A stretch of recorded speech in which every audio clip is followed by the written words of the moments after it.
था कि कश्मीर हमारा शाही रग है। आज दुश्मन हमारी शाही रग पर छुरी फेर रहा है मगर हम पर कोई असर नहीं।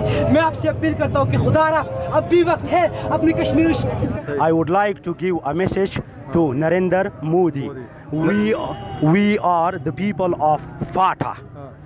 دی مونږ هم مغه خویاندې مدي میاندې مدي هغوی باندې کوم قسم ته ظلمونه کېږي موږ سره هغوی په باره کې سوچ نه کوو نو دې وجې نه یو ګلونه مې وطن دی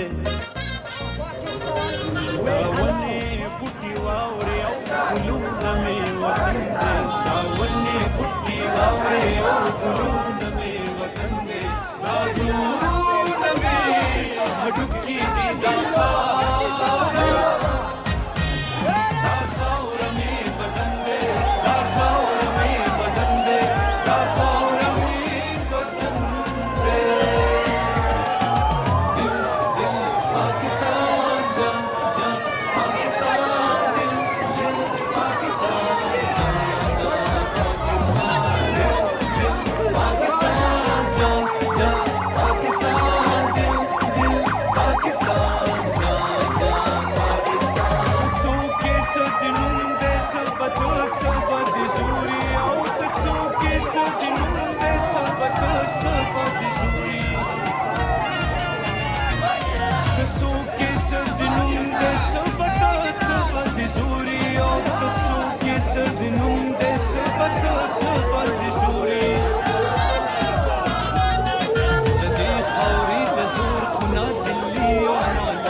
السلام علیکم ورحمۃ اللہ وبرکاتہ. زم تاسو مدین نن سادي بازار کې ډیر غاټ خلک وروتلی چې کې زیات تک د سکولونو سټوډنټان دي د کالج سټوډنټان دي دی هله سره وروتلی چې جموں کشمیر نه هغه چې انډیا غلطه فیصله کړې ده لکه څنګه دوی ځنه خپل فیصله کړې چې ځان ته کړې ده او دا بالکل غلطه ده کې د کالج سټوډنټان د سکول سټوډنټان داسې عام خلک هم ډیر وروتلی دي ته کې دی اور د لکه ګورنمنت هم سره وروتلی دي موږ پولیس چې کوم پولیس ته ټول وروتلی دي لکه د خپل احتجاج کوي خپل خبرې کوي ان شاء الله کدا خبر او غسر ونه شو د احتجاج سره بیا هم قبایلیو دا هم پښتانه یو او بل دا چې پاکستاني یو بیا هم یو حالت کې مرته پټ نه راسو مغلی نه راسو ان شاء الله خلک سره خبرې کوو سره اوسېږي.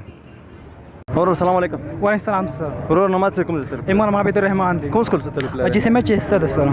ها ماشاء الله ډېر جذبتي بیان دی وکړه دا څه واجب نه. دا خو واجب د سنن سبا د مو د خلک یا د مو د ورونه کشمیری ورونه کوم دي هغه باندې څه طریقې هغه باندې کوم ظلم کیږي او دا مو کې دا سوچ نشته دی سایا د مونږ هم مغه خویاندې مدي میاندې مدي هغه باندې کوم قسم ته ظلمونه کیږي مو سره هغه په باره کې سوچ نه کوو نو دی واجب نه د زوړ نسل خاصه داول دي نوې نسل کې دا جذبات دي دا شته دي جذبتي دي څنګه به ان شاء الله هر چی کوي او کچېرې حکومت او د مو مشران دغه کوم نیو جنریشن دی د لګ مخ کې پرېږدي. السلام علیکم سر. وعلیکم السلام. سر جی د تاسو څنګه سکول بس لري؟ ایما نما عبدالرزاق دی زه هم دغه خاورې بشنده یم یو اوورسیز پاکستانی یم او په یوې کمپنۍ کې از HEC ټرینر کار کوم. دا مو چې نن کومه مظاهره کړې ده دا د کشمیر یکجهتي اظهار کوو او دې په باره کې د قبایل عوام شانه بشانه د حکومت سره هر قربانۍ ترا تیار دي. I would like to give a message to Narendra Modi. We are the people of FATA. We are ready for any kind of sacrifices about the Kashmir and we would like to give a direct message to the Modi. Why I am gonna give a message in English because they understand better than Urdu on English. الله دې نیک جان خاص ته به جان حالت کې څه کوي جناب ز دلته په هر مالی او جنی قربانۍ ته تیار یم خاص کر د پاکستان بقا او د کشمیر بقا د حضرت جناب محمد رسول الله صلی الله علیه وسلم دا حدیث مفهوم دی چې یو مسلمان د بل مسلمان ورور دی. په دغه ویډیو کې کوم کسو کنه چې کوم جلوس کې ځکه خو سټوډنټان زیات دي دا سټوډنټان څنګه زموږ تر وتلی دا خو دا شی دی چې کوم سټوډنټس دی دوی ته تاریخ دهراویږي دوی سره د نورو خلکو په نسبت څه اویر نشته.